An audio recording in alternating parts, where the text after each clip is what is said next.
The morning sun streamed through the wide glass windows of Maggie's roadside diner, scattering warm golden light across the red vinyl booths and checkered tile floor. The diner had been a landmark on the outskirts of town for more than 30 years, a familiar stop for truckers, bikers, and families alike. Its walls were decorated with framed photos of old cars, Route 66 signs, and newspaper clippings from the town's history. Behind the counter, Maggie herself, short, gray-haired, with the no-nonsense kindness of someone who had served 1,000 breakfasts, poured coffee for a pair of truck drivers. The jukebox in the corner hummed softly with a country ballad, and the sizzle of bacon filled the air. At a booth near the window sat Lily. She was 16, with long brown hair tucked neatly into a braid, and a quiet smile that made her face glow. She had been born with cerebral palsy, which confined her to a wheelchair and made her speech slow and her hands unsteady. But Lily never let her disability define her. She loved life, especially the little joys, like a warm plate of blueberry pancakes or a chocolate milkshake with extra whipped cream.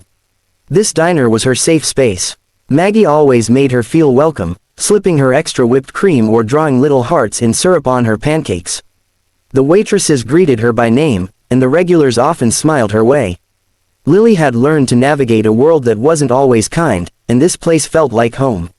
That morning, she was carefully cutting her pancakes, her hand trembling as she tried to steady the knife. Each slice took patience, but Lily didn't mind. She hummed softly to herself, her wheelchair tucked neatly against the booth. The sunlight bathed her in a gentle glow, making the scene look almost peaceful.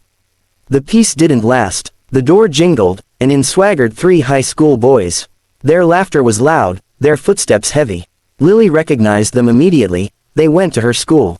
They were the kind of boys teachers constantly scolded but never truly punished. They thrived on mocking others, especially those who couldn't fight back. "Hey, look who it is," one of them called out as soon as his eyes landed on Lily. His name was Chad, tall with a smirk that never seemed to leave his face. Wheelchair wonder herself. The other two, Brett and Kyle, snickered, elbowing each other as they slid into a booth across from her. Their voices carried across the diner, making several heads turn. Lily's cheeks flushed red. She ducked her head and focused on her pancakes, pretending not to hear. Her fork shook slightly in her hand. But the boys weren't content to leave it at that. "Hey, Lily," Brett called mockingly. "How's breakfast? Need a bib, or maybe a straw with training wheels?" Kyle laughed so hard he nearly slapped the ketchup bottle off his table. "Careful, man, she might roll over your foot. Deadly weapon right there." The laughter echoed, mean and sharp. Lily tried to ignore them. She whispered softly to herself, just eat, as if willing the noise away. But her hands trembled more now, and when she lifted her fork, a blueberry rolled onto the table. Chad, clearly unsatisfied with the distance between them, stood up and strutted over. He leaned against her booth, his presence towering and suffocating. "Why do you even come here?" he sneered. "You eat like a baby. Bet you can't even drink that milkshake without spilling it all over yourself." The diner had gone quiet now. A few customers looked away, uncomfortable. Some frowned but said nothing. The waitress by the counter froze, torn between stepping in and fearing escalation. Lily's eyes filled with tears. She tried desperately to hold back. Her voice shook as she whispered, "Why are you so mean?" Her words only fueled his cruelty. Chad grinned, snatching the milkshake glass from her trembling hands. "Oops," he said, before slapping it hard. The glass flew to the floor, shattering. Chocolate milkshake splattered across the tiles, pooling at the feet of her wheelchair. The whipped cream smeared across the floor like a cruel joke. The diner gasped. Someone muttered, "That's enough," but no one moved. Lily's lip quivered. She bit it hard, refusing to let the tears spill. Her body trembled as she clutched the edge of the table, trying to hold on to some shred of dignity. But Chad wasn't finished. He shoved her pancake plate to the side, nearly tipping it onto her lap. Syrup dripped across the table. "You don't belong here," he said, his voice sharp and cold. That broke the waitress's silence. She stormed over, fury written across her face. "That's enough. Out of here before I call the police." The boys chuckled, exchanging glances.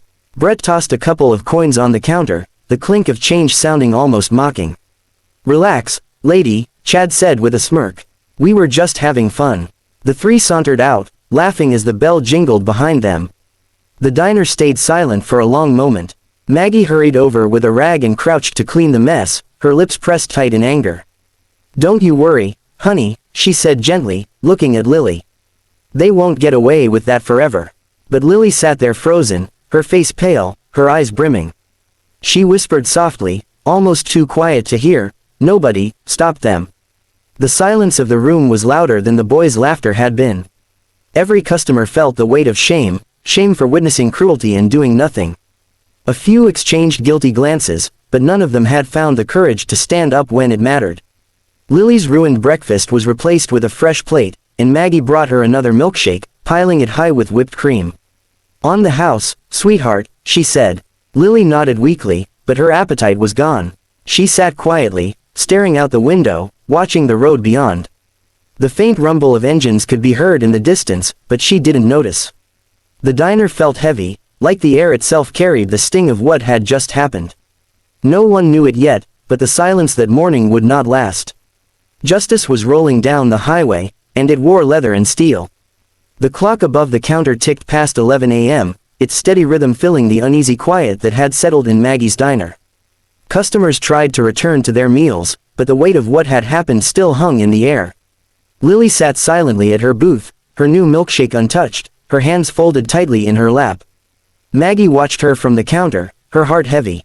She had seen plenty of cruelty in her years of running the diner, but this, 3 able-bodied boys humiliating a girl in a wheelchair, cut her to the bone. She wanted to march over to that high school and give their parents a piece of her mind. Instead, she refilled a coffee pot and moved from table to table, trying to shake off the heavy atmosphere. Then, from outside, came a low, steady rumble. At first faint, like distant thunder, it grew louder with each passing second. Glasses on the tables vibrated. The ground itself seemed to hum beneath their feet. Heads turned toward the windows. Down the 2-lane road, a pack of motorcycles rolled in formation, chrome flashing in the sunlight, engines growling like caged beasts. 10, maybe 12 bikes pulled into the gravel lot, one after another, their riders clad in leather vests and denim jackets, patches stitched onto their backs. Some had long beards, others tattoos snaking down their arms, but all carried the kind of presence that made strangers sit up straighter. The diner went still. The first rider, tall with broad shoulders and a gray beard braided neatly down his chest, swung off his Harley and pushed open the door. The bell jingled softly, a sound far too small for the man who stepped inside. His boots thudded against the tile, the kind of sound that made you instinctively move aside. One by one, the others followed, filling the diner with the scent of leather and motor oil. They didn't need to say a word, their presence alone commanded silence. Even the jukebox seemed to hush mid-song.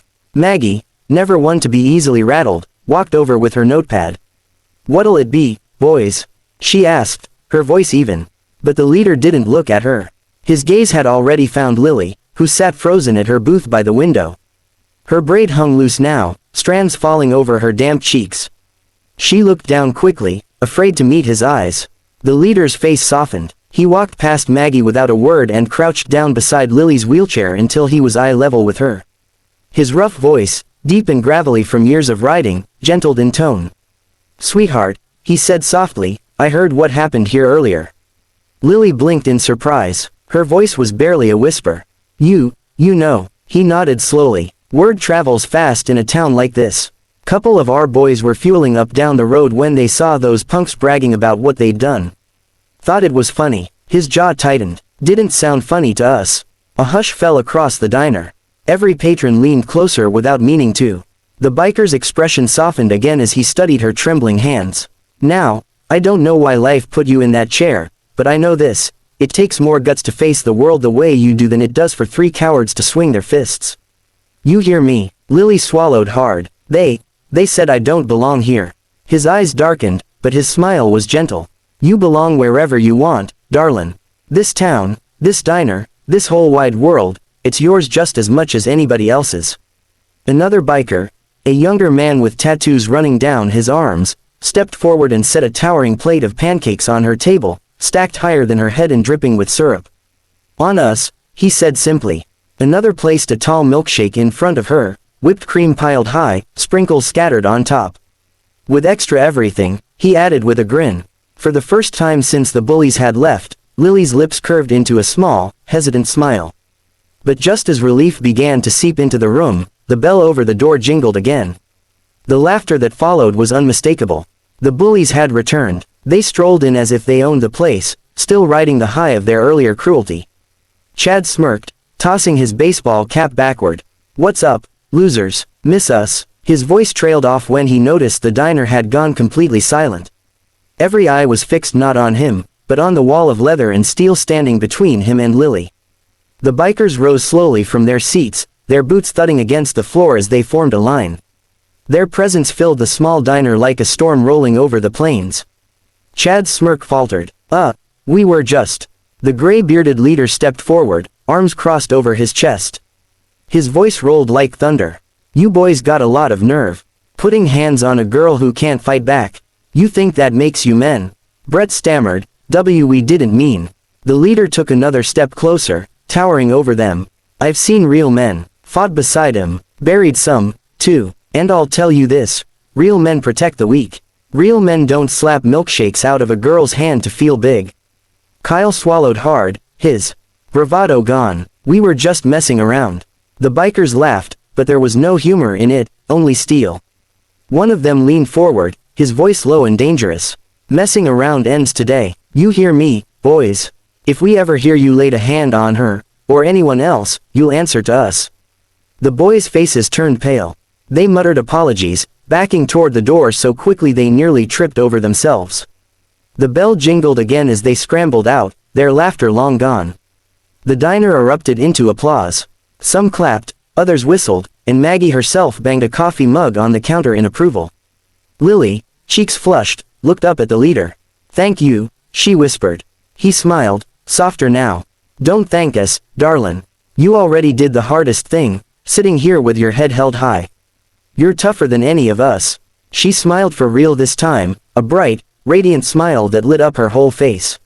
From that day forward, Lily never sat alone at Maggie's diner again. The rumble of motorcycles became a familiar sound in the parking lot, and with it came the promise that she had family watching over her, family bound not by blood, but by loyalty, respect, and a sense of justice. As for the bullies, their swagger disappeared. At school, they avoided Lily's gaze. They avoided her entirely, because they knew, out there on the open road, justice wore leather and steel. Sparkle's moral. Strength isn't measured by cruelty or fists, it's measured by the courage to protect and uplift those who need it most.